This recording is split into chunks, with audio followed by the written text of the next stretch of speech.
Good evening, everyone. We continue our study in the book of Daniel, and we are now in verse 15 of chapter 10. Remember, right at this time, Daniel is standing at the banks of the river Tigris, and he has this vision of, well, we will call him the angel Gabriel. He comes in the form or the likeness of a human being. The people that were around Daniel did not see that vision, obviously, but they somehow experienced something really terrifying. We're not told exactly what, but it came upon them that they were so afraid and they ran away. This is a very scary event, uh, something which it's not normal. And in this vision, that he is seeing the angel Gabriel. We call him Gabriel, and that's what the Jews would call him at this point in time. We see him in chapter 8, in chapter 9, and now in chapter 10. The words of the Hebrew text really tries to depict how fearful Daniel really is. The people ran away because they were absolutely terrified. Daniel had nowhere to go. He is seeing this as if the angel was standing before him, but it's in a vision. But he is in the, I guess you can say, in between uh, uh, awake and asleep. And in this case, he is seeing this as very real. Verse 15 tells us this: when he, the angel, had spoken to me concerning these words, this Devarim, these things that he is going to tell Daniel concerning things that must happen before the end. And we had said that the end is where we are seeing the end of the 490 years. And you find that there is currently the Persian Empire. Coming next will be the Grecian Empire. And following the Grecian Empire, we know it as the Roman Empire. The 490 years extends into the Roman Empire. Right now, Daniel says, I turned my face toward the ground and then became speechless. The text here says I turned, but actually I gave. This is the word. I gave my face to the ground. The idea here is, no, how can you give your face? You're literally taking your face and putting it on the ground. And so the imagery that we're given probably looks something like this. We have the ground, and then we have Daniel face to the ground. That would be likely how things will be. And then, that is the case, he was dumbfounded. This word speechless is dumbfounded. At least this is our English word. Dumbfounded literally means tongue tied. Now, why do you call it tongue tied? This word here is the tongue is tied, and hence he is silenced. Silenced. He can't say anything. He doesn't know what to do, and his tongue doesn't seem to move. Verse 16, and behold, it says here, one who resembled a human. This idea is one who has the, well, I guess you can say the likeness of a human, I guess you can say, a son of Adam. Son of Adam would be a son of humankind. So think of Adam as the first man, a son of Adam would be a human. So he has the likeness, he behaves like a man. Understand that this word, when we read in Genesis chapter 1, verses 26 and 27, where God says, let us make man in our image after our own likeness. That's the likeness, the same as the character of a human being. And he came by and he touched the lips of Daniel. And then it says here, uh, and then, this is, and then I opened my mouth, and then I spoke, and then said to him who was standing before me.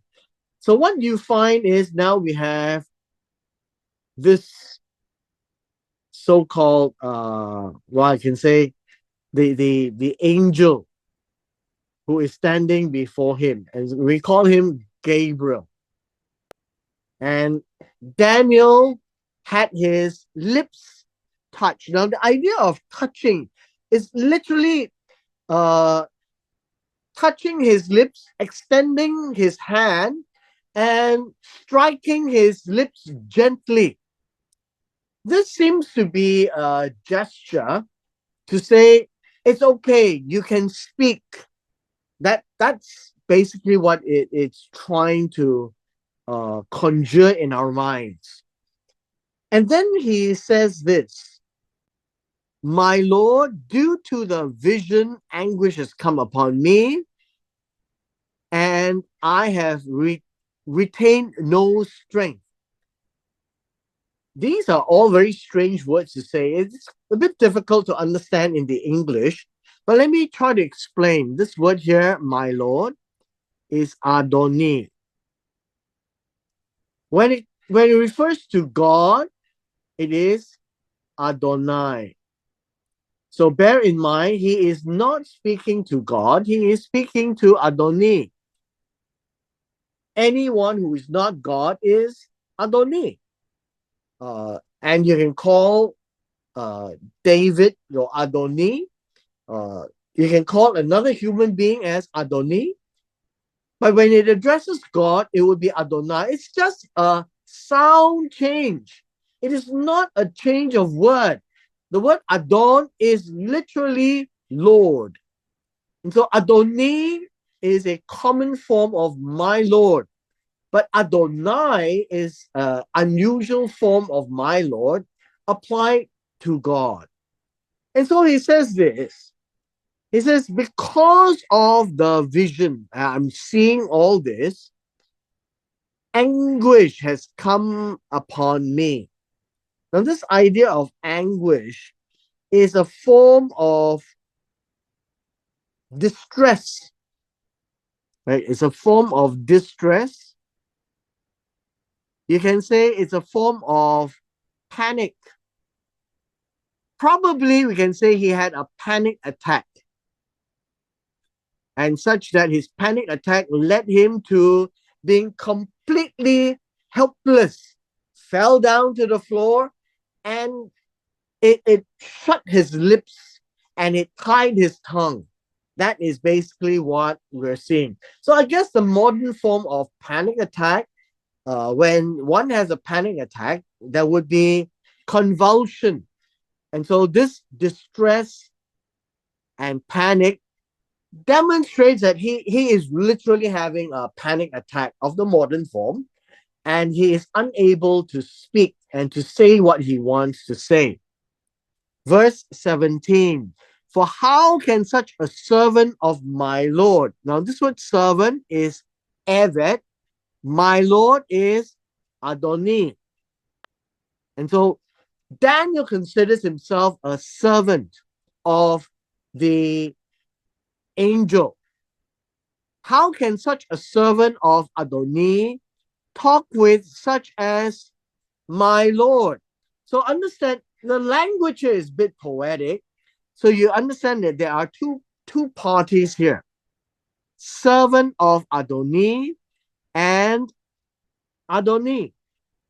And Adoni being Gabriel. That's how it works. As for me, there remains just now no strength in me, nor has any breath been left in me. So I can say that this is a major panic attack. Not that he has any phobia, but it is such a terrifying event that you are seeing in a vision that you recognize, you are quite awake, but you're not awake because you're not asleep yet, but you're not fully awake, but you know you are awake, you are aware of what's happening, and you're looking at someone who is not a man, but looks like a man, behaves like a man, but you know he is not a man. So he's an angel. And he is now expressing, in verse 17, I am not sure how to talk to you. And so I have that panic attack. Verse 18, and it says, and then after I had the panic attack, this one with human appearance appeared, touched me again, and strengthened me. So notice Daniel is relating what happened in that vision and in that circumstance. There was a touching of me. And so, what did he touch? So, we read earlier on, he touched my lips. So, that's what it means, touch me. And this Gabriel looks just like Daniel, but Daniel knows that he is not exactly like me. He is looking like me. He has my likeness. He behaves like a man, but he's an angel. So this is where we are right now. Verse 19. Again, this is now back to a narrative. After Daniel related, and then he said, who is this he? This person here, Gabriel. Now we read these words. It says, do not be afraid. Now, why do I say this? Because this do not be afraid comes in front. Do not be afraid. You who are treasured, you who are very desirable by God, you have many characteristics that God is taking pleasure, is delighting in you. You are most delightful. Maybe you can say that. Most delightful. Because there are many characteristics that God sees that he is very beloved. God loves that kind of a behavior. So do not be afraid. Do not be terrified. The next phrase he used is this: peace to you. Now, this word peace to you, obviously, it is shalom. Shalom, luck to you. Continuing on, it says, be bold, take courage. Why? Because there is things to understand. Take courage and be courageous. Now, quite interesting. It says that these are two words. The idea of these two words in verse 19, it starts to say, grow stronger and stronger. I think that would be a way of expressing. This take courage and be courageous should better be translated as grow stronger and stronger. This is a good way of expressing. Be strong and be strong. It doesn't sound quite nice, but grow stronger and stronger. Sounds good that he is absolutely having a panic attack. Now the Gabriel angel says, just get your composure. Breathe. Strengthen yourself. That is what it means. Then it says, now as soon as he spoke to me, as soon as he spoke to me. So the conversation, the speech by Gabriel to him, immediately I felt stronger and said, may my Lord speak, for you have strengthened me. So what does this mean? He is strengthened so that now he has attention. When he has a panic attack, there's nothing he can tell Daniel. That he can't remember anything.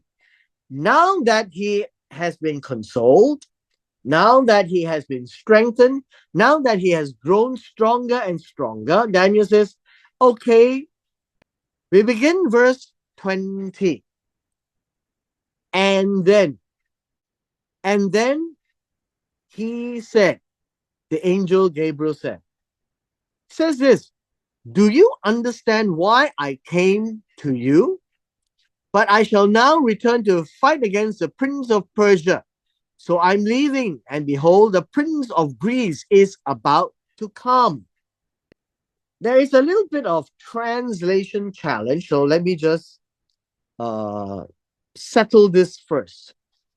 The idea here is lacham. You know, lechem is bread.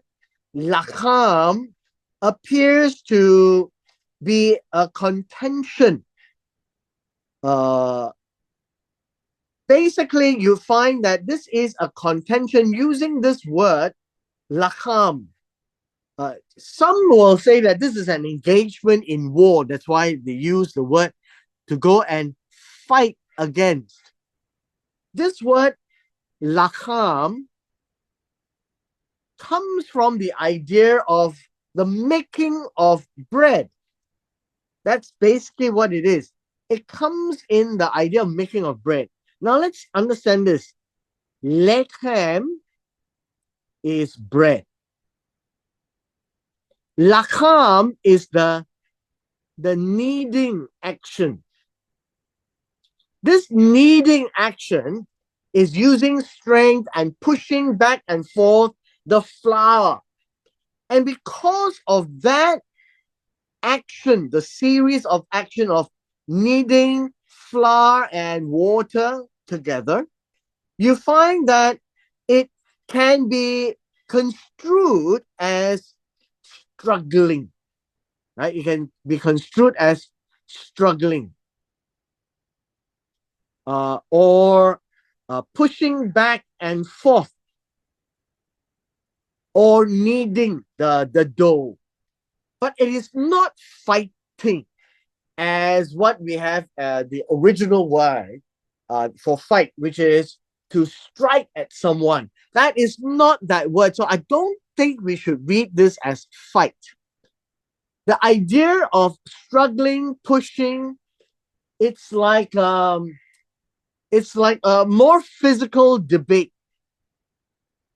a more physical engagement of issues, of serious issues. And so we need to now understand that this is a very unusual vision that we ourselves are also seeing, because it is about something that's happening in the spirit realm, in the heavens. We read earlier that Gabriel was delayed for 21 days in this battle, this pushing back and forth. And we need to understand that the angel Gabriel won one round where Cyrus allowed everyone to go back to rebuild the city. But thereafter, we also read in Ezra chapter 5 that the temple was stopped in its construction. And this is what we now read as this little battle, little pushing back and forth in the spirit realm, in that domain where the angels engage, they are not to be viewed as a good or bad angel. That is not the biblical view of angels. So what we are seeing is that each of these angels are in charge of certain domain. And in this particular domain, the angel Gabriel was contending with the angel of the Persian kingdom. One pass, Cyrus let them go. And then the struggle for 21 days. And then now we have to deal with the second pass. Do you understand why I came to you?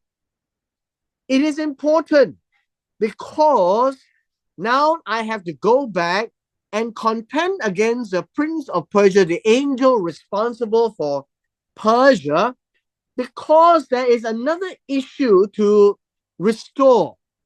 It is to restore the rebuilding of the temple. And that one he will do. So the angel Gabriel is going back, and without saying very much, he is going back to deal with Ezra chapter 5. The temple will stop, the temple has to resume.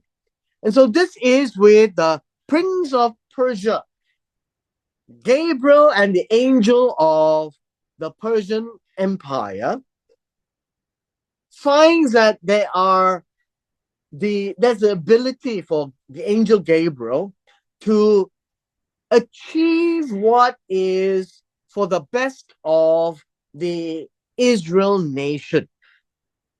Now, what is happening is that he makes a warning. He says, behold, the chief of Greece is coming. Why? The chief of Greece, or the angel that represents the kingdom of Greece, and here it says Yavan, which is going to come next. If you recall the metallic image of the dream of Nebuchadnezzar, the head of gold, the hands and arms and chest of silver, the belly of copper, the belly and thighs of copper, and then the legs of iron, and then the feet and the 10 toes is made up of miry clay and iron. And you find that the head of gold is Babylon, the second is the Persian Empire or the Medo-Persian Empire. The angel Gabriel in verse 20 is trying to point out to Daniel, you have gone through Babylon. You're now in Persia. But I'm telling you, coming after this will be the Grecian Empire, which is Yavan. And the Grecian Empire is not easy to deal with. Now, all these things is for Daniel to know. There's nothing he can do about it because it is out of his hands. It is in the realm of the angels dealing with these things. Now, we may not really quite understand all these implications, but verse 21 is trying to help Daniel understand. However, I will tell you what is recorded in the writing of truth. This understanding in the writing of truth.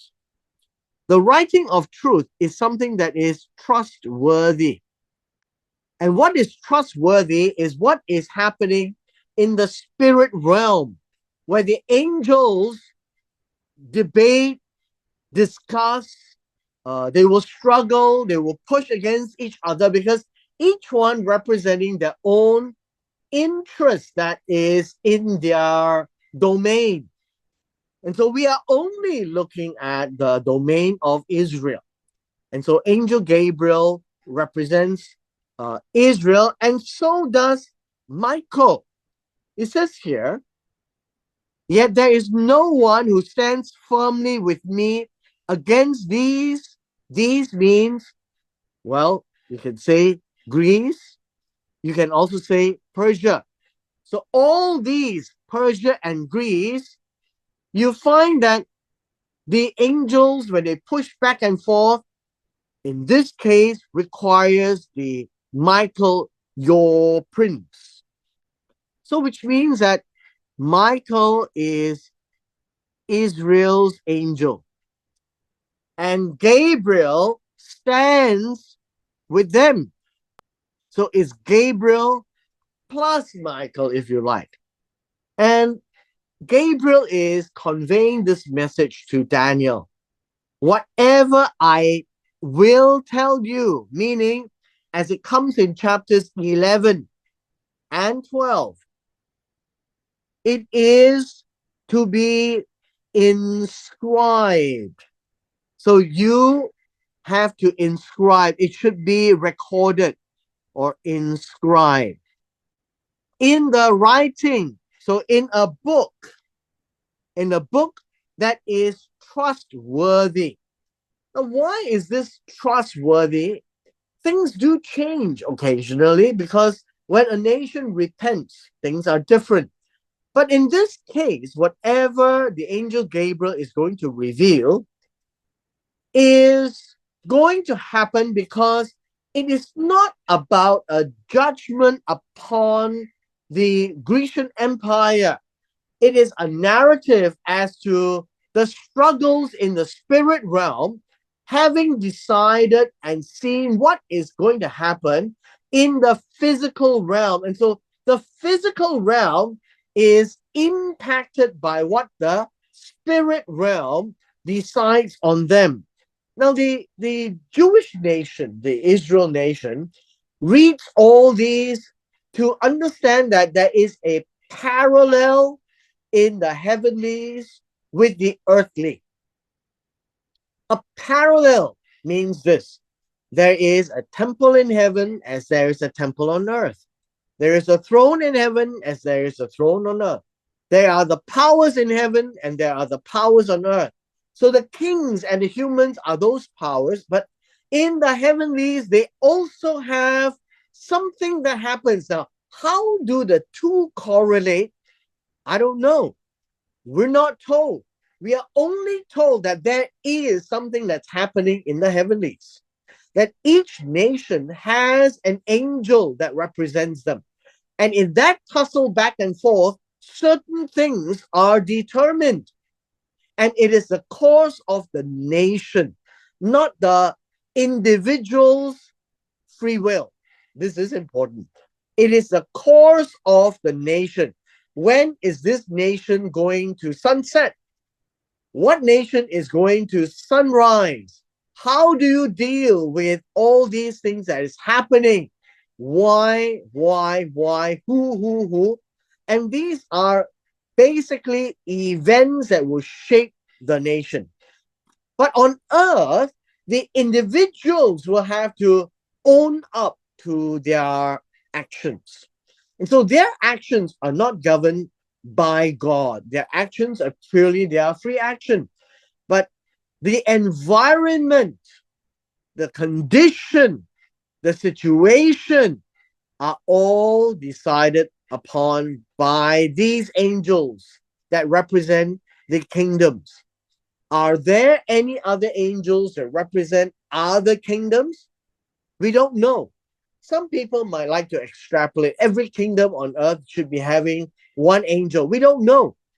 The Bible text does not tell us. Maybe, maybe not. Now, why doesn't the Bible tell us? Because these are things that you and I cannot verify that up there are the angels doing so. So we are just told by giving ourselves a glimpse. So let me write this down: a glimpse of the unseen world. And the unseen world is really not our world.